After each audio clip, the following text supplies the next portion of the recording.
says good evening back. That's how we do it in the South, people. Welcome to our midweek Bible study here at Azalea City Church of Christ.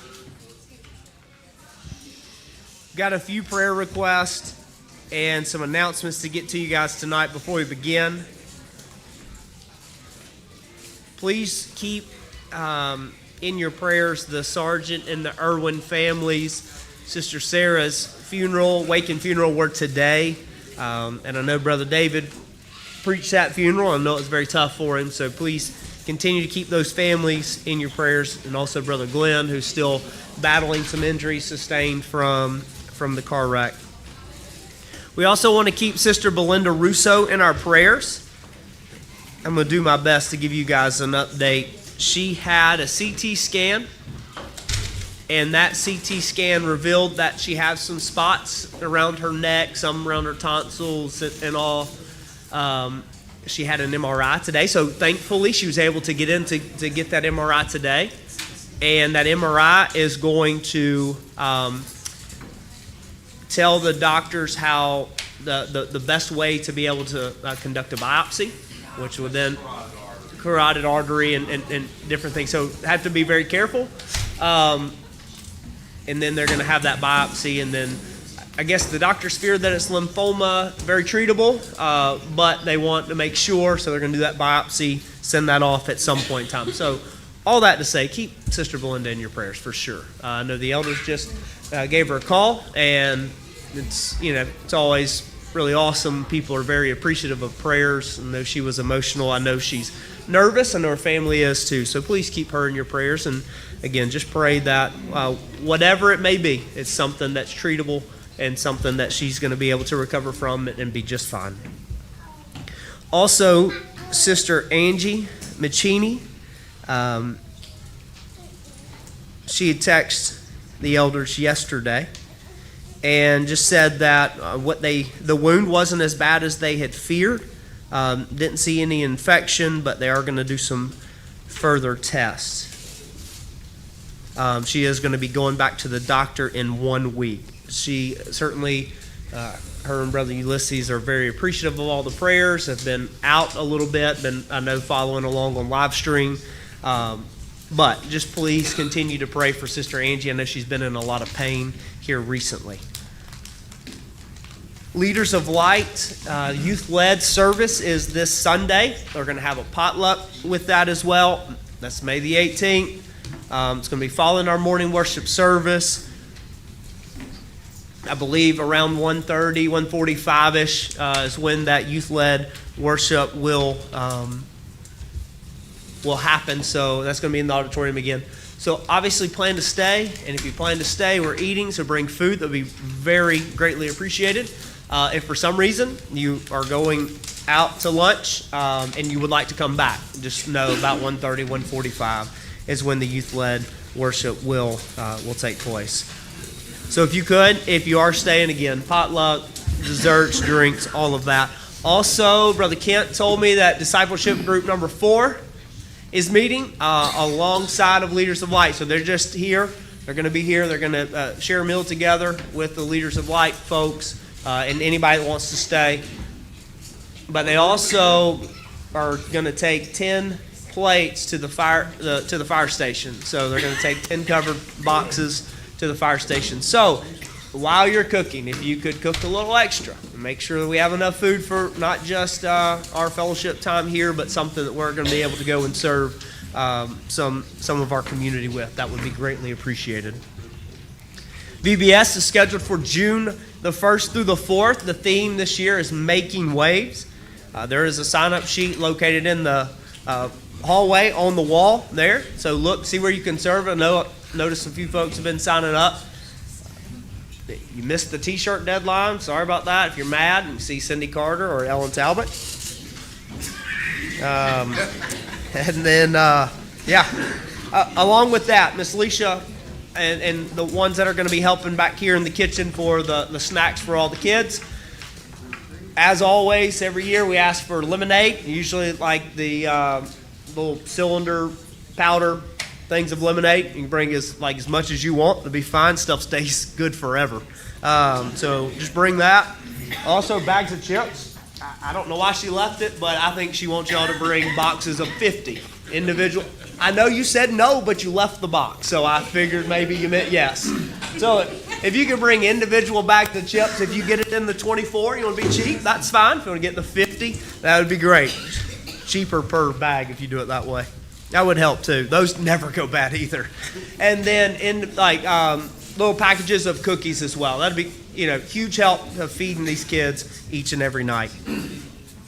Tonight our song leader is Brother Danny Irwin. And our closing prayer is going to be led by Jason Smith. Yes, sir, Brother Kent. I stand corrected. It's group 2s. That's what I thought you meant. Group 2. Discipleship group number 2. David said it was right. So. Discipleship group number 2 is meeting Sunday. The rest of the rules apply. We're having fellowship. We need a bunch of food. We're taking 10 plates to the firefighters, so make sure you please bring enough food. Thank you, guys. And then tonight our invitation is going to be by Taylor, right? All right, Brother Danny. Thank you.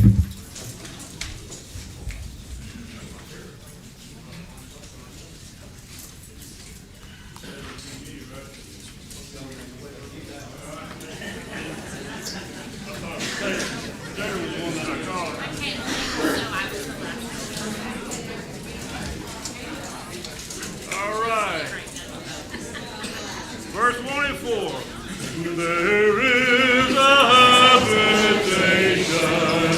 built by the living God for all of every nation who seek that grand abode. Oh, Zion, Zion, I love thy gates to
Well, like I mentioned last week, my theme for the month for our devotionals is movies that I like that nobody else cares about.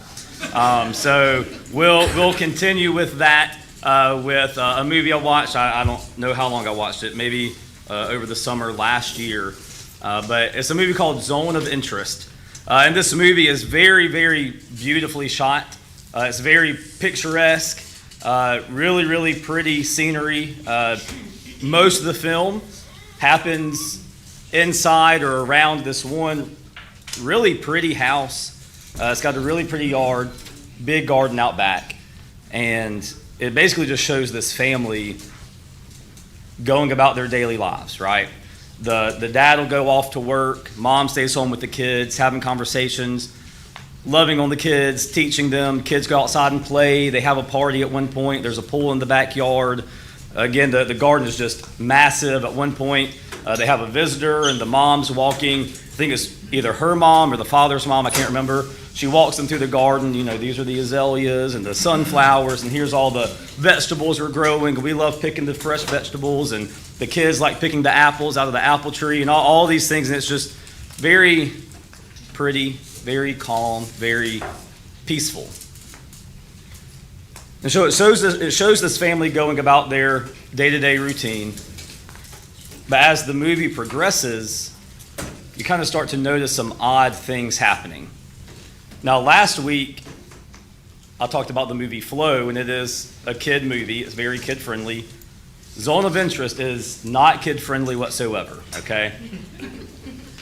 Because as you're watching this family go about their daily lives, you start noticing these odd things. And at first, when I first started watching it, I didn't realize it was coming from my TV. I thought maybe it was like a noise coming from outside. It was very, very faint, very light, like almost a scream.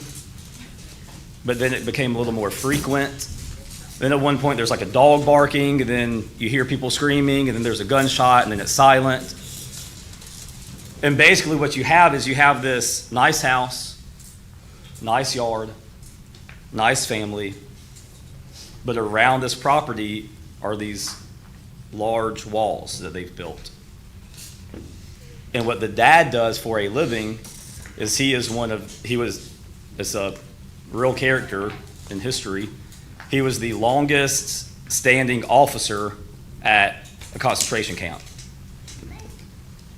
And on the other side of these walls of this family, living their lives, doing like normal people things, you have one of the worst things to ever happen in human history just on the other side of the wall. But they built these physical barriers around it so that they can go about their daily lives and not be bothered by it. And I think sometimes we can kind of do the same thing. Now again, I'm not comparing our lives to the Holocaust or anything like that. But I think sometimes we can have sin in our lives and we can put up these walls. And as long as we're right here in our nice little bubble and we keep the sinful part of ourselves over there, but we have the Christian part of ourselves over here in our nice, neat little compartmentalized place in our lives, and we make ourselves feel okay about it. We maybe make it easier to kind of forget that we have that sin in our lives. We put up those sometimes maybe very real, very physical barriers. Maybe other times it's more of these emotional type barriers that we put up. Sometimes it might just be a matter of convenience or comfort. Maybe it's not even a matter of a big sin in your life. Maybe it's just that, hey, we come together as a church and we put up these walls around our nice little group that we love and make us feel safe and comfortable, and maybe we forget to reach out to a visitor that might be here. Sometimes as Christians, we tend to build these walls around us. Right, and just like this family, hey, this guy, he was a horrible person. Rudolf Haas, if you want to look him up, he basically streamlined the acceleration of getting the Jews to the concentration camps. He introduced the chemicals that they would use in the gas chambers. A horrible person. But they were able to live this nice, pretty little life on their little nice piece of property because they built these walls, these barriers. And sometimes we can build these walls, these barriers, and separate ourselves from the sin that we have in our life. You look at David, when he sinned with Bathsheba, he tried to put up these barriers, didn't he? Hey, how can I make it look like that this was a natural, normal thing that happened? How can I make it look like that Uriah died and it was an accident, it was something that happened in battle? In Psalms 32, how joyful is the one whose transgression is forgiven, whose sin is covered. How joyful is a person whom the Lord does not charge with iniquity, and whose spirit is no deceit. When I kept silent, my bones became brittle from the groaning all day long. For the day and night your hand was heavy on me. My strength was drained as in the summer's heat. Then I acknowledged my sin to you and did not conceal my iniquity. I said, I will confess my transgressions to the Lord, and he forgave the guilt of my sin. That's the beauty of it, though. As sinful as we can be at times, right? The first step to overcoming your addiction is acknowledging that you have a problem. It's the same thing with sin. First step in overcoming that sin, hey, acknowledge that we sin, that we have sin in our lives. But I will confess my transgressions to the Lord, and you forgave the guilt of my sin.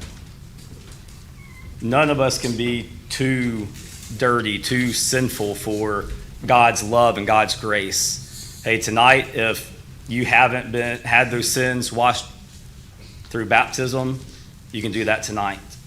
Tonight, if you need confession, you need prayers, you need maybe just an arm around your shoulders, maybe you just need someone to cry on, whatever it is, you can make all of that happen right now as we stand and as we sing.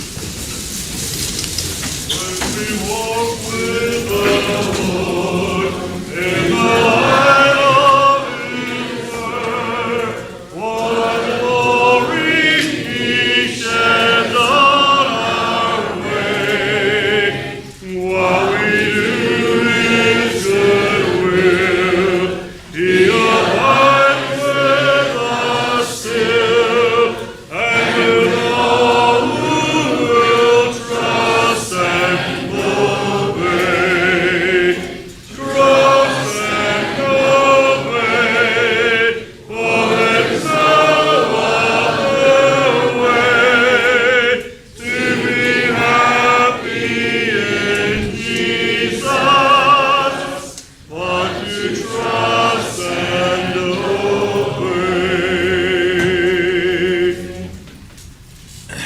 Taylor, that was an excellent lesson, excellent devotional, and it does remind us that movies make an impact. The very first movie I watched that came from a video store was on Betamax, dating myself, and it was Terminator. I don't recommend you showing that to your children. But whether you believe it or not, there was a line in that movie that made an impact on the world. You remember what it was? I'll be back. All that to say, I hope you will be back this coming Lord's Day. See, you set it up on a tee for me. Hey, really, come back this coming Lord's Day. It'll be great again. It'll be Bible class. It'll be fellowship. It'll be worship. We've been having great crowds. Let's not change that. Let's be back here and be ready. Thank you, teachers who are prepared to teach. Thank you for the students, who we all are, who are prepared to learn. I love you. Thank you for who you are. Now we'll be letting our dismissal prayer. Dear Heavenly Father, we thank you for this day. We thank you for the blessings you've given us. We thank you for this opportunity that we've had to come here tonight to study from your word. We pray that you will bless this time that we have. We pray that you will bless all that are in attendance. Father, we certainly are mindful of all those who are on the prayer list, the ones that we mentioned tonight. Please be with them. Bring them back to their health. Be with those who are traveling. Father, we just pray that you will help us as we go through our daily lives to be the type of Christians that we need to be, the examples that we need to be. Help us to show the love of Jesus to those around us. Help us to be the hands and feet of Jesus to anyone and everyone that we come in contact with. Be with us again through this worship service. Be with us through the week. Thank you for Jesus. Thank you for loving us. It's in His name that we pray. Amen.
everybody.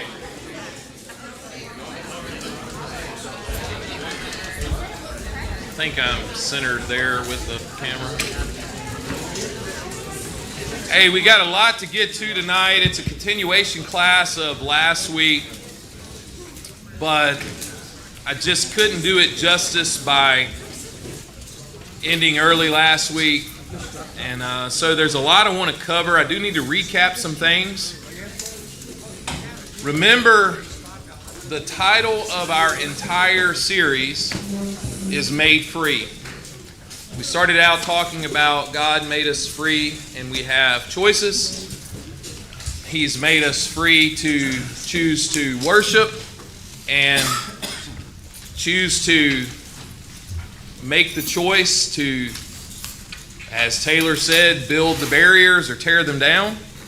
We've got a lot of things in life that God has allowed us free and freely to do. But in order for us to be free, remember, He had to make us free. And so in talking about this story is essentially about, or this lesson is about the Ten Commandments. It took us a while to get there. But remember, in the preamble to the Ten Commandments, He said, I am the Lord God. I'm Yahweh who brought you out of bondage. I made you free. And then He gave them the laws that we're going to talk about. Well, last week we picked up and we're looking at idols. And we're talking about the dangers of idolatry. And we looked at the account of Abraham and Isaac in Genesis 22. I'm just going to recap that. We're not going to go back through it. It's verses 1 through 14. Remember there, God is testing Abraham. And by the way, if you've thought along the way, man, that's really a kind of twisted way to test Abraham, you're probably not the Lone Ranger in that. Now, nobody wants to say that out loud because we don't want to doubt God, but you think about it, He's waited 100 years to have this child. He's been told it's going to be the promise that everything's going to everyone's going to be blessed through his son. And so when he finds the child, he has the child, and when he's a lad, maybe even, 12 years old or so, he tells him to go sacrifice him. Now we know God wasn't ever going to let him go through with it. It was a test. But somebody on the outside may look at that as God is so mean, and He's so this, and He's so that. But the test was to see if he really understood where the blessing came from. Was he so held on to the fact that Isaac was the blessing, or that God was just using Isaac? See, sometimes we hold on to our idols. Idols sometimes are not bad things. Family's not a bad thing. Children are not bad things. Hobbies are not necessarily bad things. But sometimes we hold on to our idols and we feel that sense of security, and we feel that sense of, hey, this is what it's about. God blessed me with these children. He blessed me with this wife. He blessed me with fill in the blank. And so I'm going to be able to use it. And if we're not careful, we can allow that, even if it's family, to become our idol. We made application there that anything we fear losing more than we trust God to provide can become an idol. And you see that in Isaac, right? Now, Abraham didn't do that. But I don't know that I'd have faulted if he would have said, no, I love my son. Now, he'd have been wrong, but I could see where that was coming from, right? If he'd have just said, I'm not going to do that.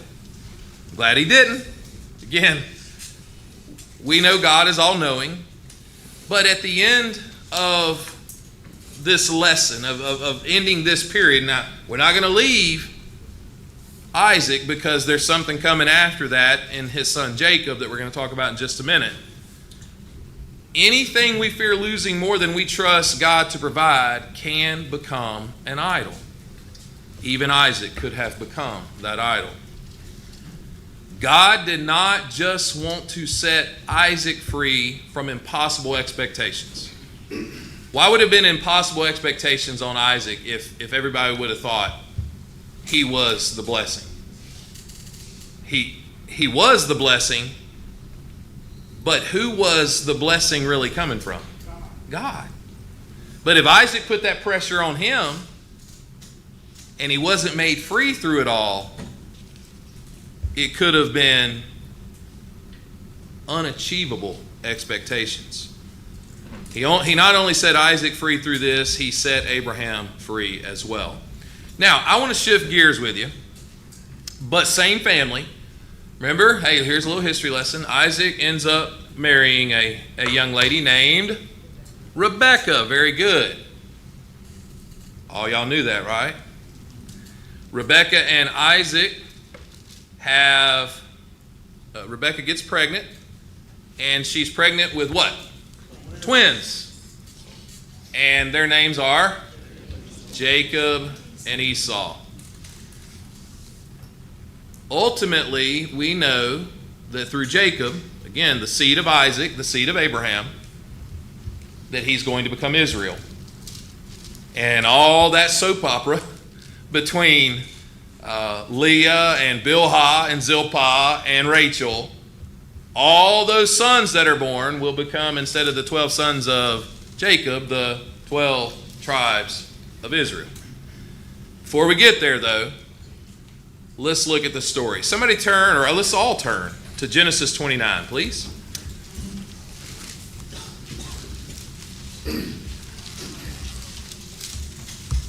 Genesis 29, if somebody will please read for us verses 15 through 20. And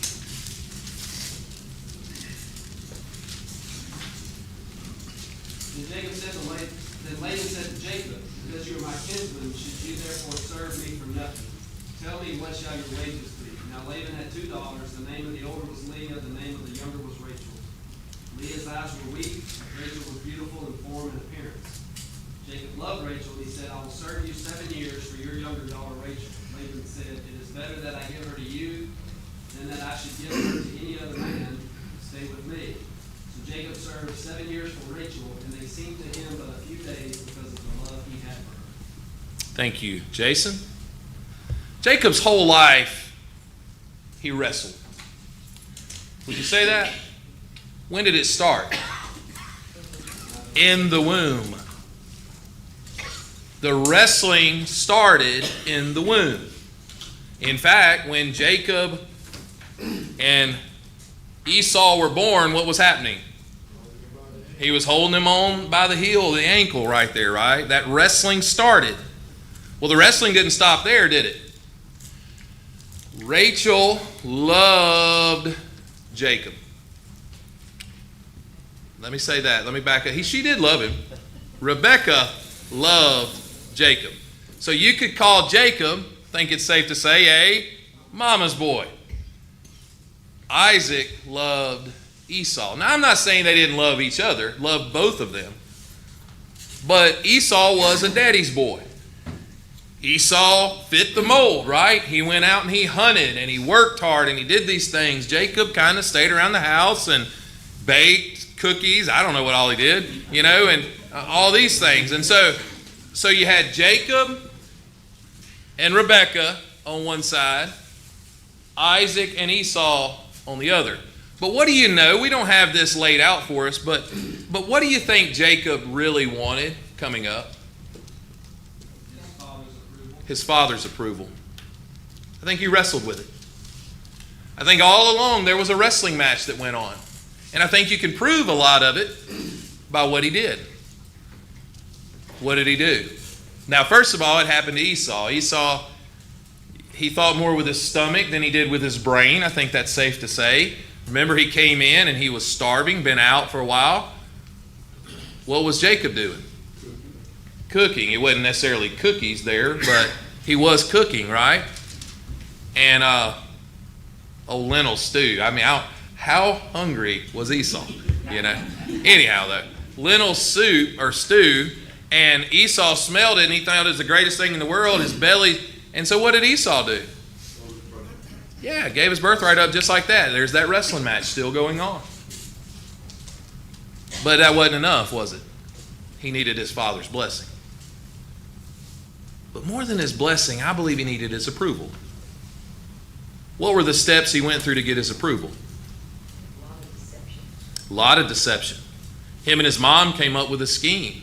His mother came up with a scheme. Exactly. That was the problem. I think she stepped in and said, if we can do this, and it will fool your dad. They sure did. Next year's Mother's Day sermon. We beat the daddies up and praise the mamas. Maybe we just beat the mama. Nah, I'm kidding. Justin's preaching next year. Anyhow, Mother's Day. But yeah, you're right. In my heart of hearts, I don't have any proof of this, right? But in my heart of hearts, not only do I think Rebekah was scheming to get that blessing to her son Jacob, but I think Jacob really wanted his daddy to be proud of him. Maybe she saw that he wanted that Maybe from his so. father, and that was her way of stepping in and, Yeah. and helping her son get that. Yeah, and listen, I know we're reading that into it some. Sure. Obviously, what Danny said is 100% what happened. But just think with me for a moment. We don't have every detail lined out. I mean, it makes sense to me. You know, you see couples, and now they were not divorced, but you see couples get divorced, and Michelle and I knew a family at a different congregation that they were, the husband and wife did not believe in divorce. And I'm not saying that's a bad thing, but they were divorced. You understand what I'm saying? They stayed married together. They lived in the same home. They didn't sleep in the same bed. They didn't talk to each other. They didn't speak nice to each other. But because they didn't believe in divorce, they stuck together. Well, guess who suffered in it? Their children. Their children were getting pregnant out of wedlock and doing this and doing that. And you know what they were doing? Crying out for parents' attention. And you see that happen, right? So don't think it's a stretch to say there's probably some attention seeking in all of this. And so you see Jacob put that fur on because Esau was hairy. I mean, how hairy was that guy, you know? These are questions I have that I think about sometimes. But he puts fur on, so he had to be pretty hairy. And, you know, he put I guess some musk on or something, you know, to kind of smell like the outside, smell like his brother.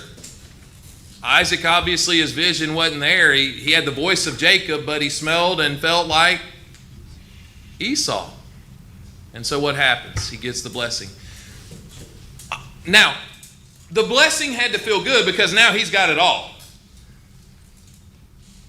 But along the way, don't you think it felt good? Even though it was deceptive, just for a moment, for his daddy to be proud of him. Now, I'm going somewhere with all this. What if, now remember, Isaac was freed. Again, I understand God's plan had to happen, okay? I can't explain everything about it. I know God knows everything, but he's still disappointed and he still works with people that mess up and all that. All that to say this. Jacob has been wrestling his whole life. For what? Approval, right? Do you think it could have become an idol for him? I think we can illustrate it a little further, though, in what Jason just read. First of all, Esau comes back, and what's he want to do? Yeah, it was no like, hey, let's just go work this out in the backyard. I'm going to kill him. So what does Jacob do? He runs. He runs. He runs to Laban. Laban has a daughter, catches his eye. How was his interaction? How was his interaction with Rachel the first time? Remember what happened? He was crying? He cried. Speaking of mama's boy, right? I'm just kidding. But yes, he was in love. That's the way that we're going to see it, right? He was in love. But he sees Rachel and he goes to Laban, works out a deal. What's the deal? 7 years. And then there's the sweetest little Valentine card at verse 19 or whatever it was. What did it say? Verse 20. He worked 7 years, and to Jacob it was just days, right? Again, very sweet, very touching, great love story. And I'm not trying to take away all of our way we looked at that, but maybe Jacob has an obsession problem. Maybe Laban is a little scheming individual too. Laban is definitely a schemer. He deserved a little bit of that, we got to admit, right? But what happens in the story later on? All right, he marries Rachel, but on the wedding night, had to be pretty dark, right, Robert? Had it been darker, he couldn't figure out who she was. Remember, we're live stream, so we don't want to say anything further than that. But it's, you know, we'll say because we're live stream, he gave his wife Rachel a hug and a kiss that night and said, "Whoa, you're really Leah." That would have been totally awkward. Awkward. So he goes back to Laban, and what's the deal? 7 more years. I'll give you Rachel, but you gotta work 7 more years. Fine, because I'm upset. Listen, I love that he loves his wife so much, but I just want you to think with me about idols, about family, about how it can be. He has deceived his father, his brother, because he's driven by whatever it may be. It could be power. It could be because mama said so. It could be because he loved his father. It could be because he wrestled in the womb about it. All of it is going on, and here's the case. He then becomes rich. Laban's rich. He's rich. But how did it happen? Deception. He deceived Laban. He's just returning the favor, though, really. But have you ever asked the question, why did those people get all these good things happen to them? Now, it's going to work out, right? We know it's all going to work out. We're going to get there. But again, it's more deception. So when Laban gets mad at him, Esau got mad at him, what'd he do? Laban gets mad at him, what does he do? He runs. And that gets us to chapter 32. Turn over to chapter 32, please.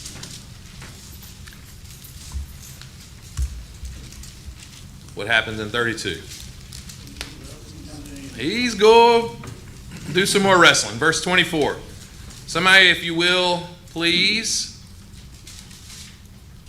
I said 24. Let's, I guess, back up and read 22 through the end of the chapter.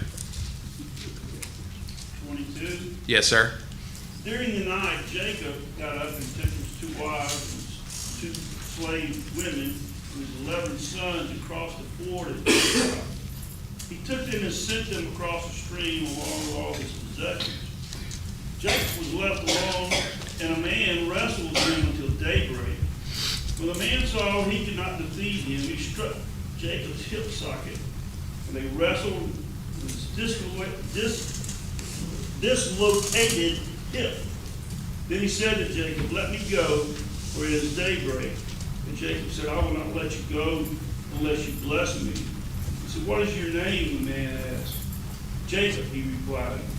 "Your name will no longer be Jacob," he said. "It will be Israel, because you have struggled with God and with men, and have prevailed." Then Jacob asked, "Please tell me your name." But he answered, "Why don't you ask my name?" And he blessed him there. Jacob then named the place Peniel, for I have seen God's face, face to face. He said, "Yet my life has been spared." The sun shone on him as he passed by Peniel, limping because of his hip. That is why still today the Israelites don't eat the thigh muscle that is at the hip socket, because he struck Jacob's hip socket at the hip muscle. Thank you, Danny. Jacob has been wrestling his whole life. Started in the womb, started for perhaps father's attention, was a wrestling match for his brother's birthright and blessing, It was a wrestling match to get out of there because Esau was going to kill him. He wrestled over the love of Rachel. He wrestled with Laban over not only his wives, his daughters, Jacob's wives, but over the sheep and the things that made him wealthy. And he gets to a point, again, we mentioned all that. Along the way, a lot happens, right? He's wrestling more, though. He has children with Leah, and Rachel's telling him, give me children or else I die. So Bilhah and Zilpah, and the days of our lives get involved and everything else. And there are 12 sons born, ultimately, through Joseph, then Benjamin. And, of course, there's no tribe of Joseph, I understand that. But there's his sons, half the tribe of Ephraim and Manasseh make up his tribe. Anyhow, all that to say, it gets to a point where he's finally quit running. But what happens? He goes through another wrestling match. Now, go back to his father who was made free. Genesis 22.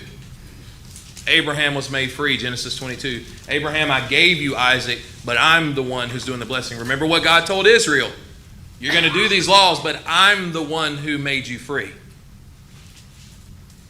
All this has happened with Jacob. Perhaps it's idolatry. These things have become him being significant, him fitting in and feeling like he needed to be somebody and be recognized. I don't know what all it may be, but obviously he's not putting God where God needs to be, and so they have this wrestling match.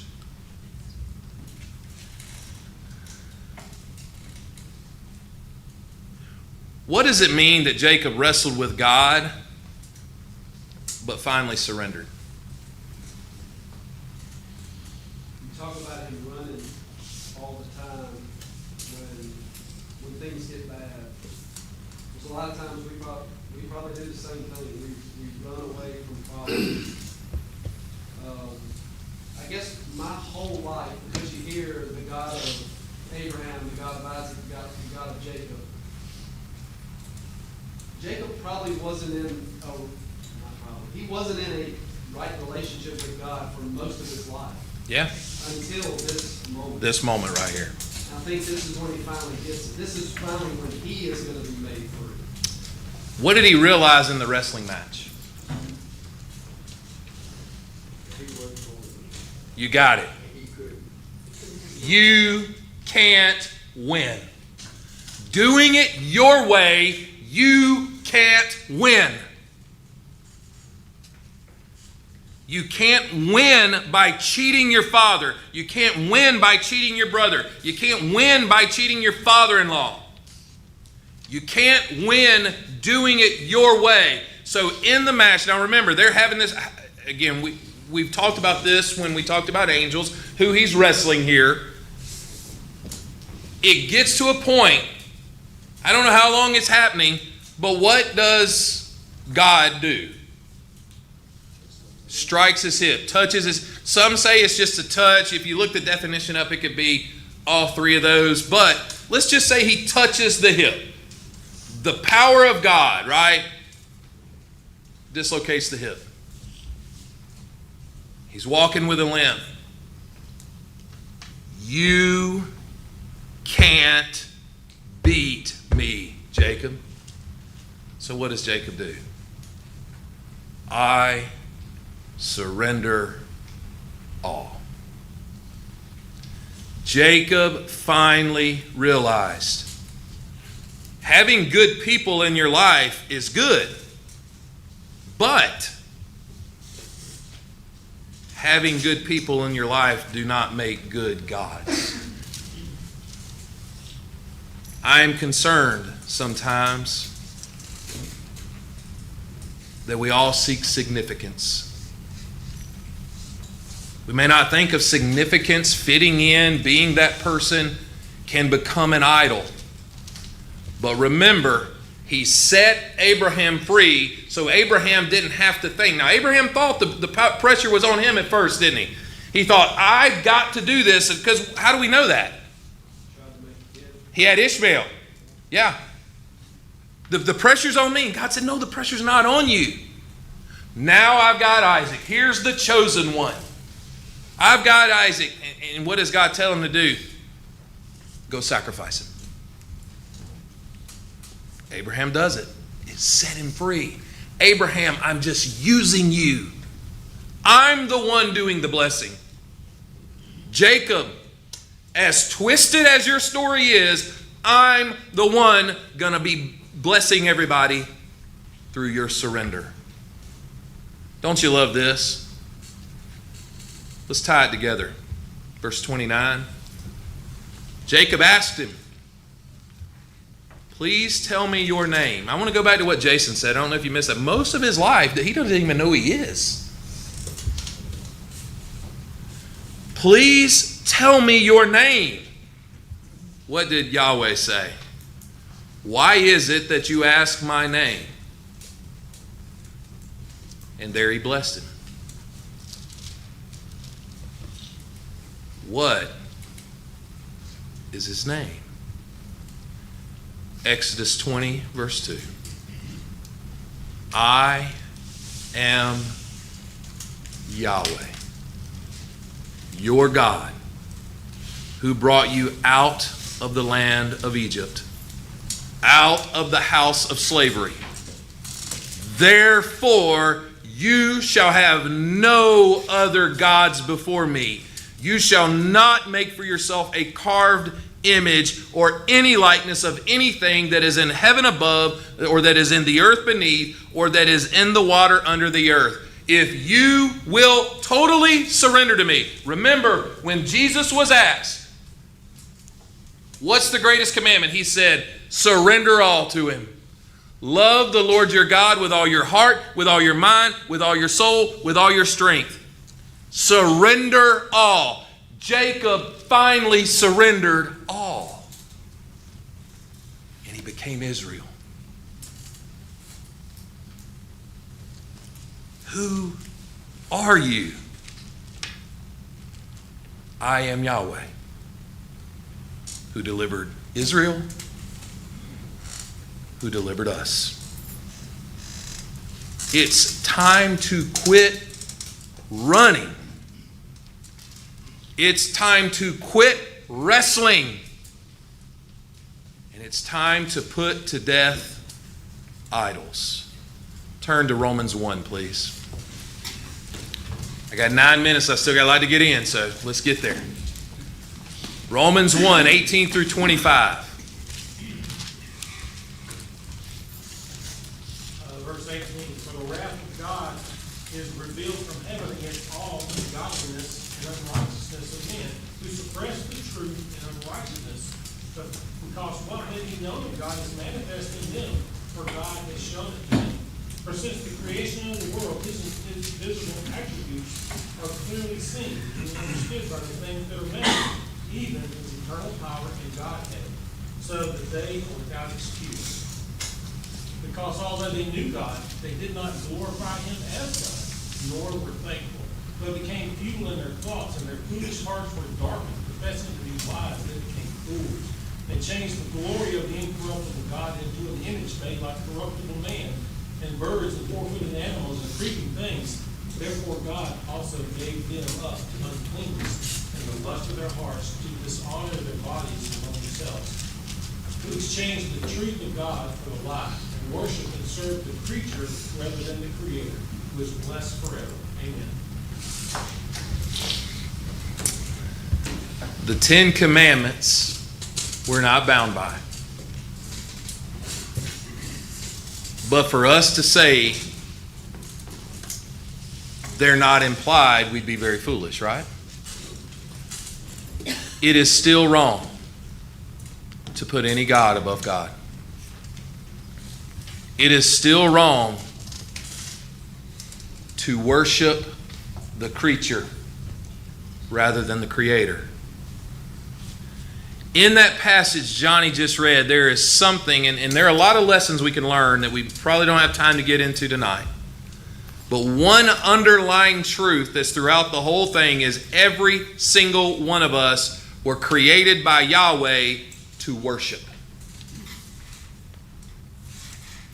We do not choose, made free, right? We do not choose whether or not we will worship. That is one thing that is predestined in all of us.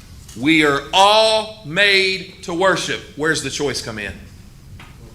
What we will worship, or whom we will worship. We've got to quit running. We've got to quit wrestling. And we've got to kill idolatry. And that's biblical. Turn to our last passage of the day, Colossians chapter 3. Somebody read for us, please, verses 1 through 5.